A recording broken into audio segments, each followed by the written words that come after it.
"My dear fellow, my dear fellow," said Tuppence, and waved a heavily buttered muffin. Tommy looked at her for a minute or two, then a broad grin spread over his face, and he murmured, "We do have to be so very careful." "That's right," said Tuppence, delighted. "You guessed. I am the famous Dr. Fortune, and you are Superintendent Bell." "Why are you being Reginald Fortune?" "Well, really, because I feel like a lot of hot butter." "That's the pleasant side of it," said Tommy. "But there is another. You will have to examine horribly smashed faces and very extra dead bodies a good deal." In answer, Tuppence threw across a letter. Tommy's eyebrows rose in astonishment. "Randolph Wilmot, the American ambassador. I wonder what he wants." "We shall know tomorrow at 11 o'clock. Punctually to the time named, Mr. Randolph Wilmot, United States Ambassador to the Court of St. James, was ushered into Mr. Blunt's office. He cleared his throat and commenced speaking in a deliberate and characteristic manner. "I've come to you, Mr. Blunt. By the way, it is Mr. Blunt himself to whom I am speaking, is it not?" "Certainly," said Tommy. "I am Theodore Blunt, the head of the firm." "I always prefer to deal with heads of departments," said Mr. Wilmot. "It is more satisfactory in every way. As I was about to say, Mr. Blunt, this business gets my goat.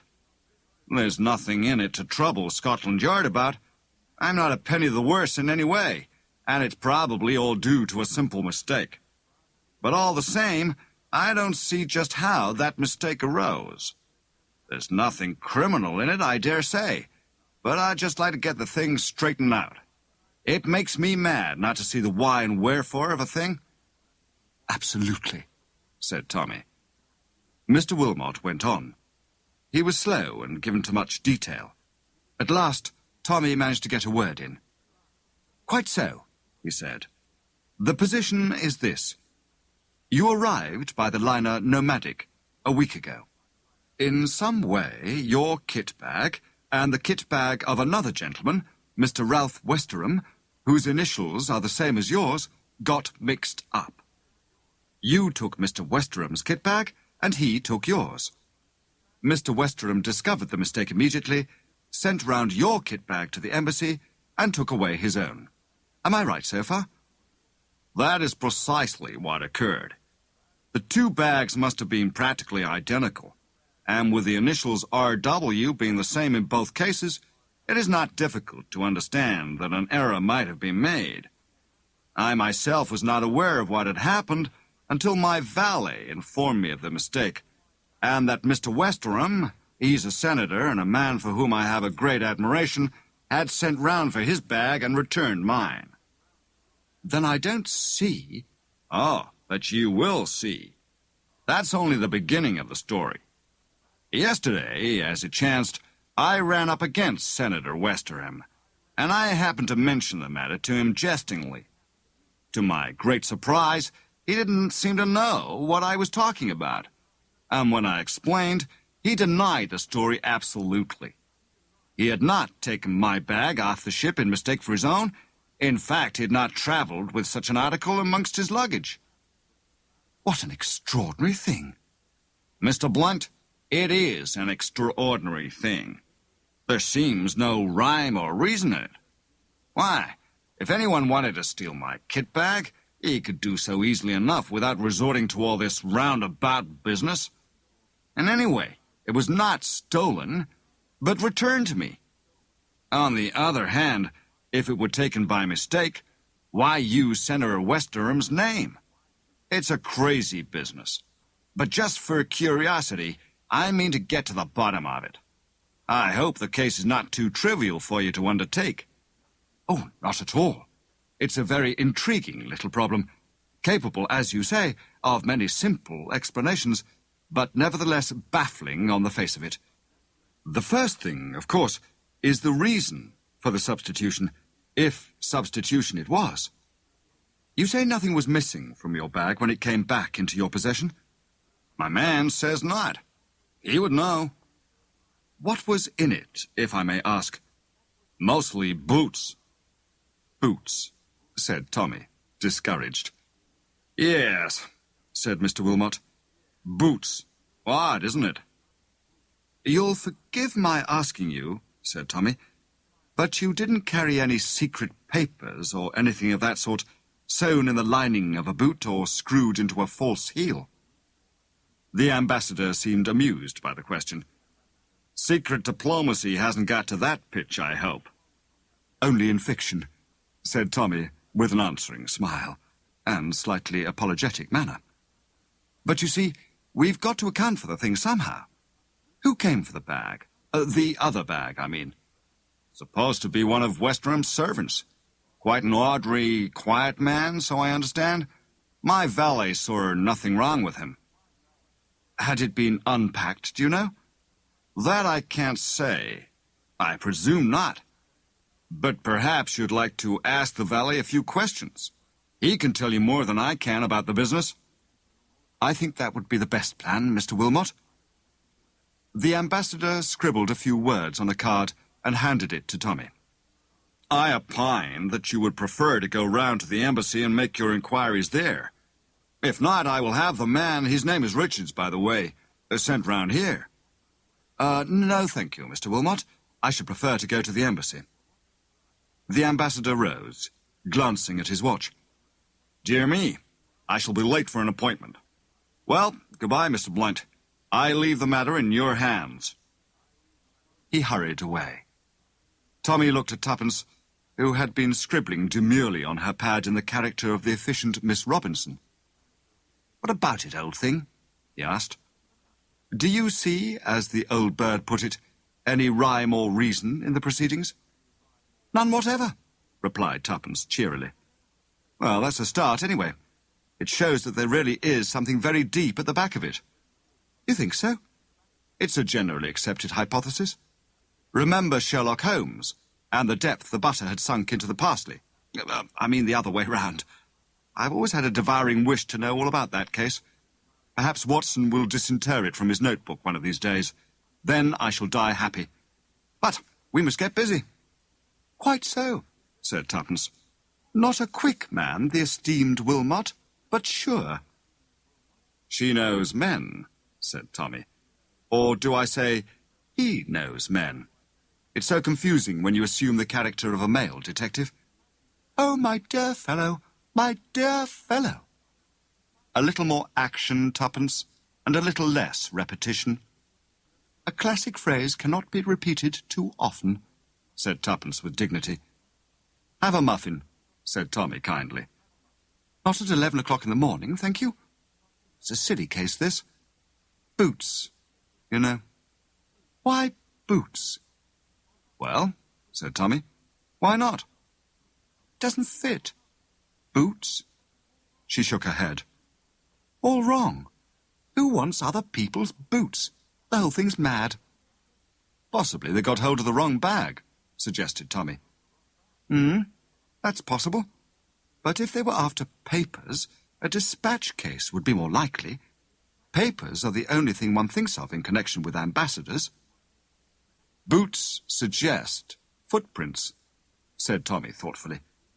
Do you think they wanted to lay a trail of Wilmot's footsteps somewhere? Tuppence considered the suggestion, abandoning her role, then shook her head.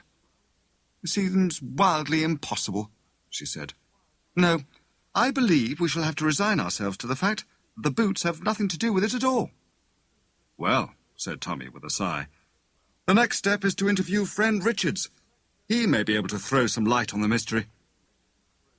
On production of the ambassador's card, Tommy was admitted to the embassy, and presently a pale young man, with a respectful manner and a subdued voice, presented himself to undergo examination. I am Richards, sir. Mr. Wilmot's valet. I understood you wished to see me. Yes, Richards. Mr. Wilmot called on me this morning and suggested that I should come round and ask you a few questions. It's this matter of the kit bag. Mr. Wilmot was rather upset over the affair. I know, sir. I can hardly see why, since no harm was done. I certainly understood from the man who called for the other bag that it belonged to Senator Westerham, but of course I may have been mistaken. What kind of man was he? Middle-aged, grey hair, very good class, I should say, most respectable. I understood he was Senator Westerham's valet. He left Mr. Wilmot's bag and took away the other. Had it been unpacked at all? Which one, sir? Well, I meant the one you brought from the boat. But I should like to know about the other one as well, Mr. Wilmot's own. Had that been unpacked, do you fancy?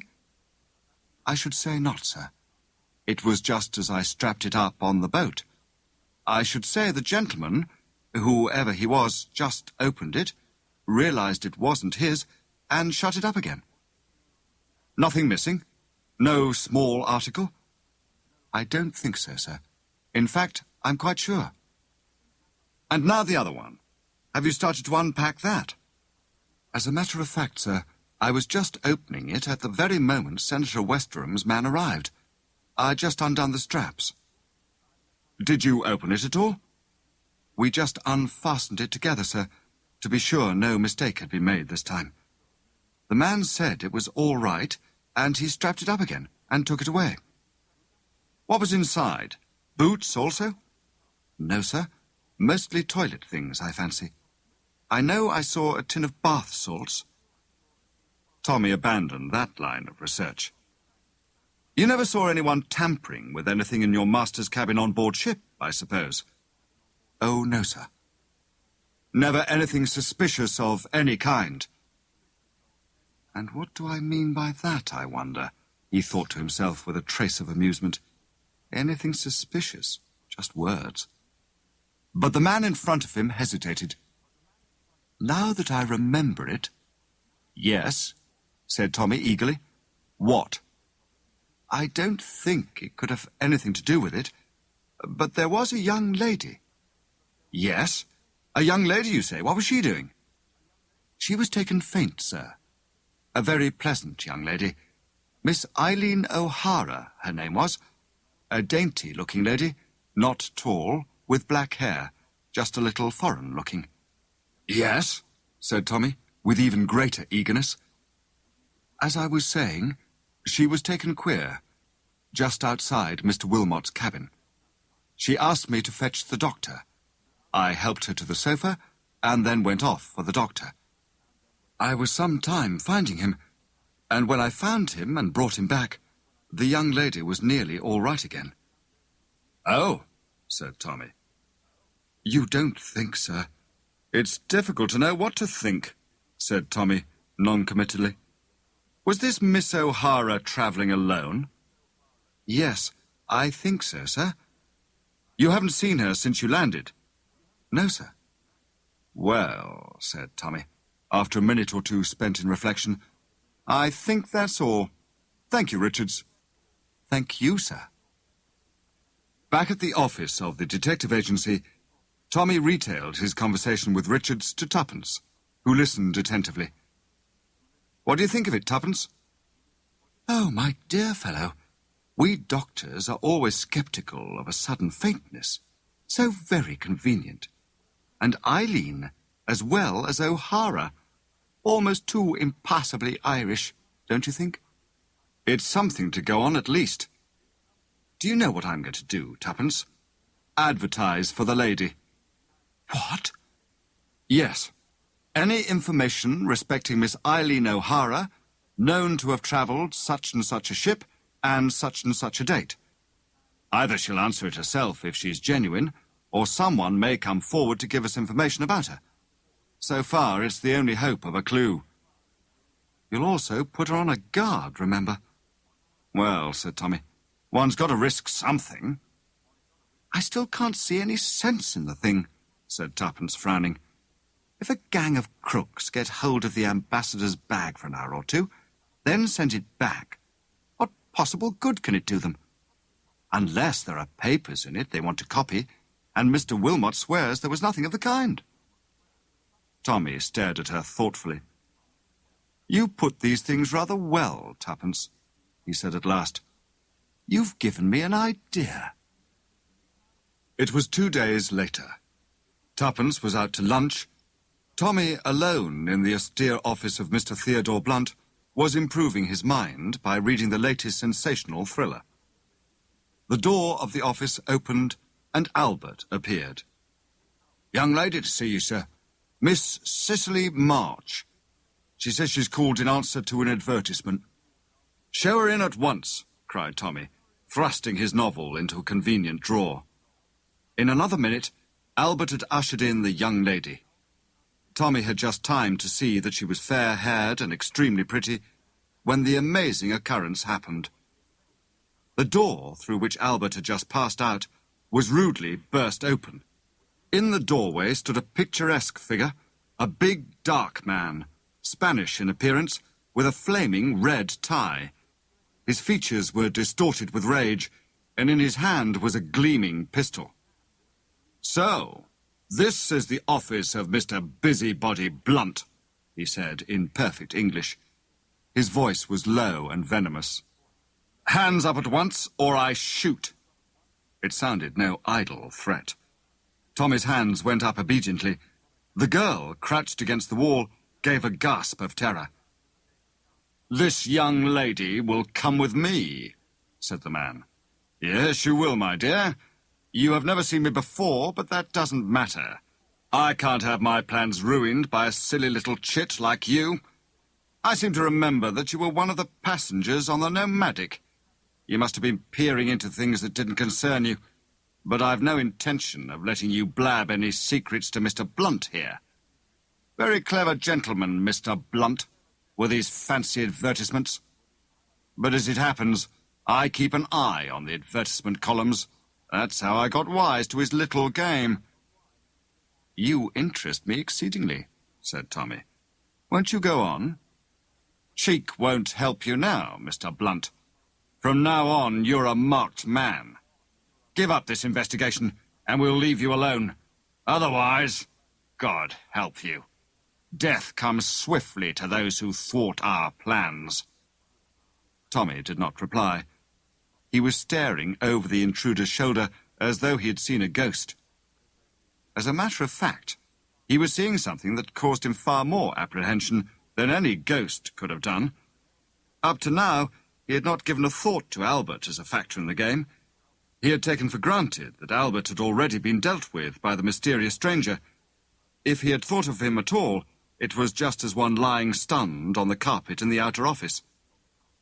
He now saw that Albert had miraculously escaped the stranger's attention. But instead of rushing out to fetch a policeman in good sound British fashion, Albert had elected to play a lone hand. The door behind the stranger had opened noiselessly, and Albert stood in the aperture, enveloped in a coil of rope. An agonized yelp of protest burst from Tommy, but too late. Fired with enthusiasm, Albert flung a loop of rope over the intruder's head and jerked him backwards off his feet. The inevitable happened. The pistol went off with a roar, and Tommy felt the bullet scorch his ear in passing before it buried itself in the plaster behind him. "I've got him, sir," cried Albert, flushed with triumph. "I've lassoed him. I've been practising with my lasso in my spare time, sir. Can you give me a hand? He's very violent." Tommy hastened to his faithful henchman's assistance, mentally determining that Albert should have no further spare time. "You damned idiot," he said. "Why didn't you go for a policeman? Owing to this fool's play of yours, he as near as anything plugged me through the head. Phew, never had such a near escape." "Lassoed him in the nick of time, I did," said Albert, his ardour quite undamped. "It's wonderful what these chaps can do on the prairies, sir." "Quite so," said Tommy. "But we're not on the prairies. We happen to be in a highly civilized city. And now, my dear sir," he added to his prostrate foe, "what are we going to do with you?" A stream of oaths in a foreign language was his only reply. "Shh," said Tommy. "I don't understand a word of what you're saying, but I've got a shrewd idea it's not the kind of language to use before a lady. You'll excuse him, won't you, Miss... do you know, in the excitement of this little upset, I've quite forgotten your name." "March," said the girl. She was still white and shaken. But she came forward now and stood by Tommy, looking down on the recumbent figure of the discomfited stranger. What are you going to do with him? I could fetch a bobby now, said Albert helpfully. But Tommy, looking up, caught a very faint negative movement of the girl's head and took his cue accordingly. We'll let him off this time, he remarked. Nevertheless, I shall give myself the pleasure of kicking him downstairs, if it's only to teach him manners to a lady.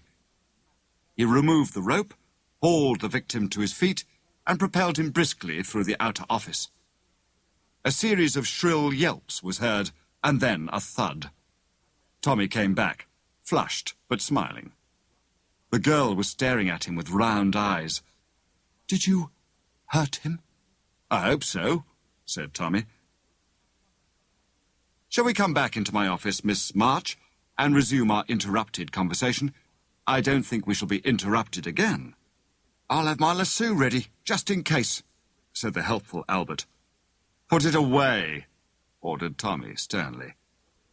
He followed the girl into the inner office and sat down at his desk, while she took a chair facing him. I don't quite know where to begin, said the girl. As you heard that man say, I was a passenger on the Nomadic. The lady you advertised about, Miss O'Hara, was also on board. Exactly, said Tommy. That we know already. But I suspect you must know something about her doings on board that boat, or else that picturesque gentleman would not have been in such a hurry to intervene. I will tell you everything. The American ambassador was on board. One day, as I was passing his cabin, I saw this woman inside, and she was doing something so extraordinary that I stopped to watch. She had a man's boot in her hand. A boot? Cried Tommy excitedly. I'm sorry, Miss March. Do go on. With a little pair of scissors, she was slitting up the lining. Then she seemed to push something inside. Just at that minute, the doctor and another man came down the passage, and immediately she dropped back on the couch and groaned. I waited, and I gathered from what was being said that she had just pretended to feel faint. I say pretended, because when I first caught sight of her, she was obviously feeling nothing of the kind.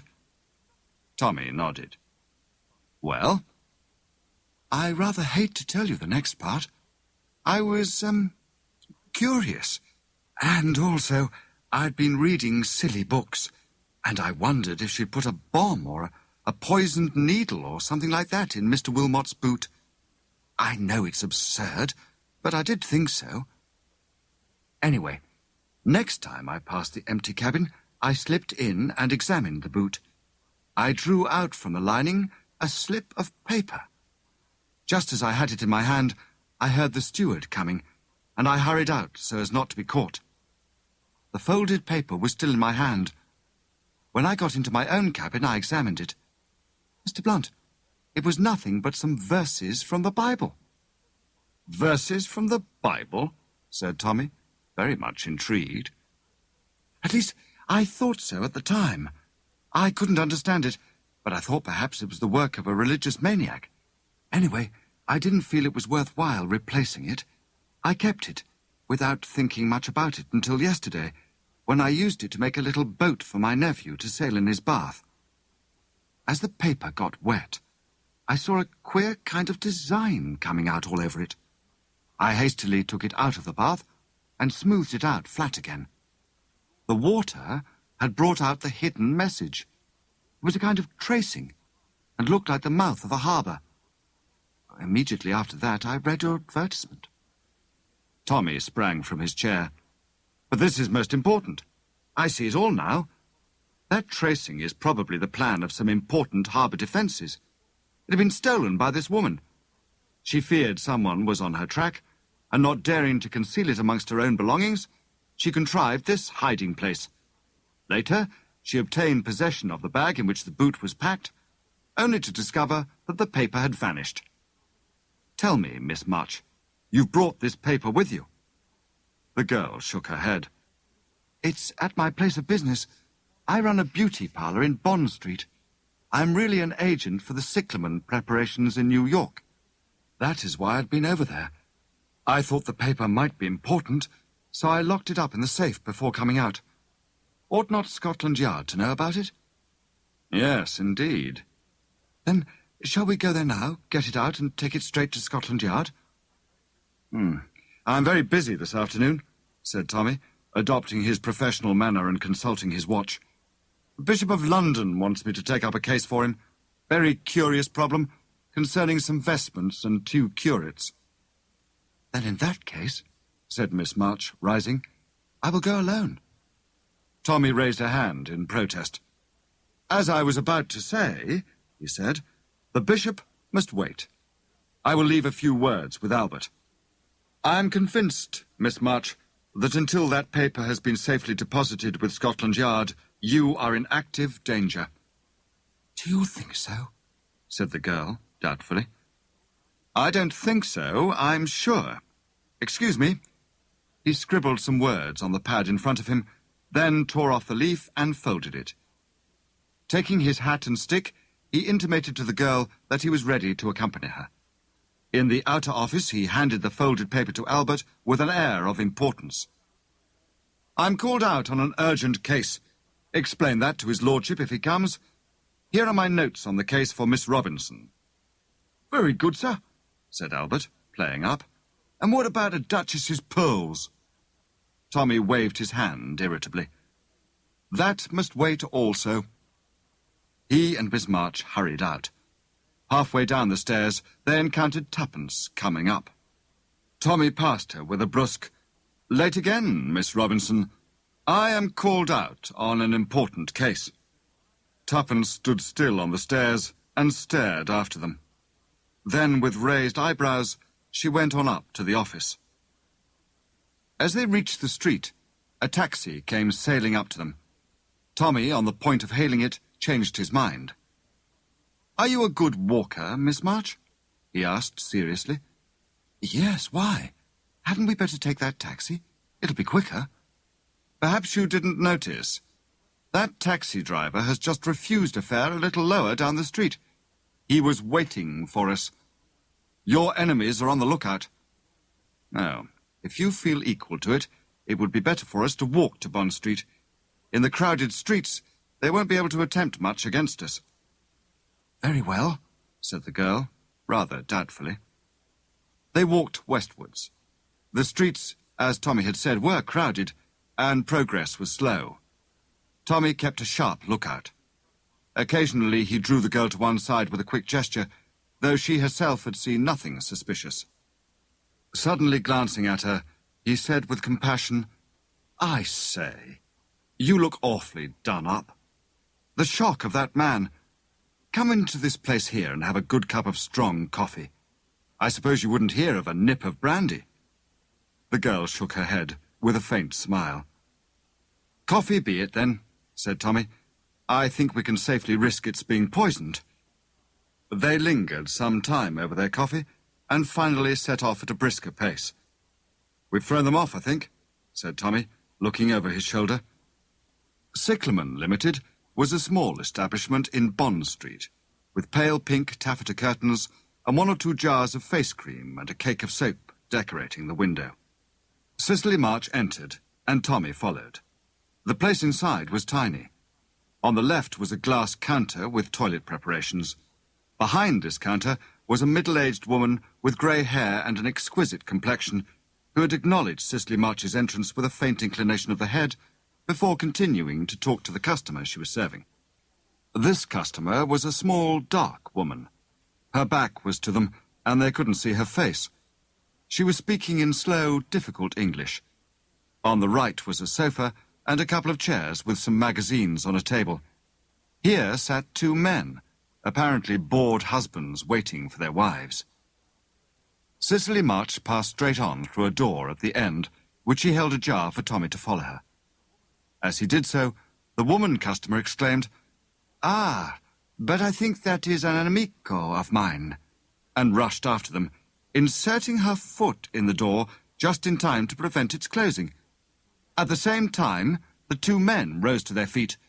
One followed her through the door, the other advanced to the shop attendant and clapped his hand over her mouth to drown the scream rising to her lips. In the meantime, things were happening rather quickly beyond the swing door. As Tommy passed through, a cloth was flung over his head, and a sickly odour assailed his nostrils. Almost as soon, however, it was jerked off again, and a woman's scream rang out. Tommy blinked a little and coughed as he took in the scene in front of him. On his right was the mysterious stranger of a few hours ago, and busily fitting handcuffs upon him was one of the bored men from the shop parlour.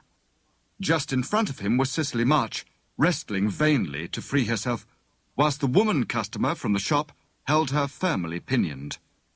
As the latter turned her head, and the veil she wore unfastened itself and fell off, the well-known features of Tuppence were revealed.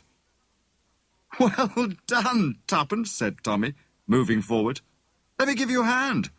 I shouldn't struggle if I were you, Miss O'Hara. Or do you prefer to be called Miss March?" "This is Inspector Grace, Tommy," said Tuppence.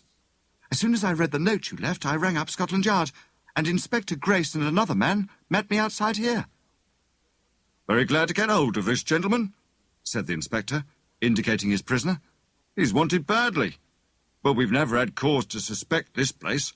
Thought it was a genuine beauty shop." "You see," explained Tommy gently, "we do have to be so very careful. Why should anyone want the ambassador's bag for an hour or so? I put the question the other way round. Supposing it was the other bag that was the important one.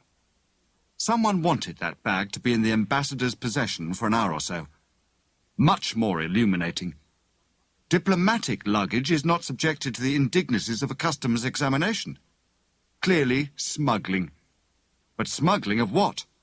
Nothing too bulky. At once I thought of drugs. Then that picturesque comedy was enacted in my office. They'd seen my advertisement and wanted to put me off the scent, or, failing that, out of the way altogether. But I happened to notice an expression of blank dismay in the charming lady's eyes when Albert did his lasso act. That didn't fit in very well with her supposed part. The stranger's attack was meant to assure my confidence in her. I played the part of the credulous sleuth with all my might, swallowed her rather impossible story, and permitted her to lure me here, carefully leaving behind full instructions for dealing with the situation. Under various pretexts I delayed our arrival, so as to give you all plenty of time."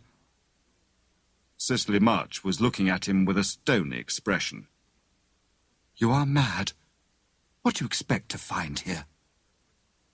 Remembering that Richard saw a tin of bath salts, "What do you say about beginning with the bath salts, Inspector?" "Very sound idea, sir." He picked up one of the dainty pink tins and emptied it on the table. The girl laughed. "Genuine crystals, eh?" said Tommy. "Nothing more deadly than carbonate of soda?" "Try the safe," suggested Tuppence. There was a small wall safe in the corner. The key was in the lock. Tommy swung it open and gave a shout of satisfaction. The back of the safe opened out into a big recess in the wall, and that recess was stacked with the same elegant tins of bath salts. Rows and rows of them. He took one out and prized up the lid. The top showed the same pink crystals, but underneath was a fine white powder. The inspector said, "You've got it, sir. 10-1, that tin's full of pure cocaine. We knew there was a distributing area somewhere round here, handy to the West End, but we haven't been able to get a clue to it. This is a fine coup of yours, sir." "Rather a triumph for Blunt's brilliant detectives," said Tommy to Tuppence, as they emerged into the street together. "It's a great thing to be a married man. Your persistent schooling has at last taught me to recognize peroxide when I see it. Golden hair has got to be the genuine article to take me in. We'll concoct a businesslike letter to the ambassador informing him that the matter has been dealt with satisfactorily. And now, my dear fellow, what about tea? And lots of hot, buttered muffins."